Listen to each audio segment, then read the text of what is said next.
Assalamualaikum warahmatullahi wabarakatuh. Nama saya Atia Karimah dari Prodi Psikologi Universitas Al-Azhar Indonesia. Dalam video kali ini saya ingin mempresentasikan tentang filsafat Eropa abad pertengahan dengan tokoh Thomas Hobbes.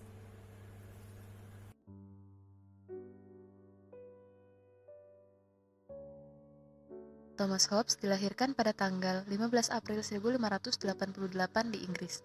Bapaknya seorang pendeta yang mewakili Paus untuk Charlton dan West Point, meninggalkan Hobbes kecil, kakak lelaki dan adik perempuannya yang akhirnya diasuh oleh pamannya yang kaya bernama Francis Hobbes. Pada usia 14 tahun, ia masuk ke Magdalen Hall, Oxford, dan meraih gelar BA atau Bachelor of Arts 5 tahun kemudian. Ia mengaku tak pernah menikmati pendidikannya karena kurikulum Oxford pada masa itu dinilai membosankan, hanya berkutat seputar logika skolastik dan metafisik, sedangkan ia lebih tertarik pada filsafat politik, sejarah, etika, dan geometri. Pada tahun 1608, Hobbes berkesempatan menjadi tutor keluarga bangsawan Cavendish dengan menjadi guru bagi William Cavendish. Hubungan dengan keluarga bangsawan tersebut memberi landasan yang penting bagi masa depan Hobbes.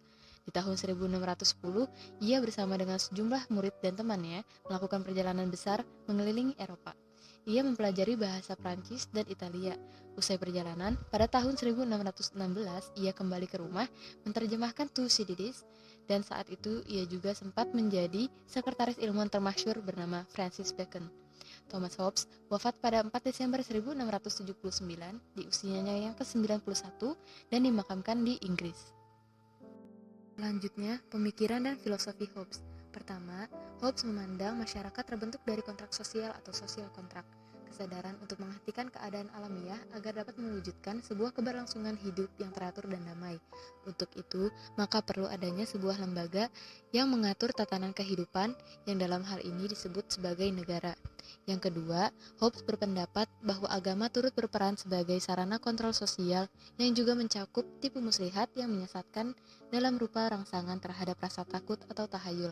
Agama bersumber dari rasa takut manusia, maka bisa berfungsi memperbesar rasa takut itu untuk menciptakan ketertiban. Poin selanjutnya, hampir sepanjang masa hidupnya, Hobbes berada di tengah situasi genting revolusi Inggris. Tetapi, Hobbes justru berhasil mengembangkan teori tentang sifat dan perilaku manusia yang komprehensif sejak Aristoteles. Yang terakhir, soal etika juga menjadi begitu relatif bagi Hobbes. Masalah baik dan buruk juga amat tergantung pada siapa yang menggunakannya. Tak ada yang sederhana dan absolut untuk soal ini, karena aturan umum soal baik dan buruk itu tidak dapat diambil dari objeknya itu sendiri.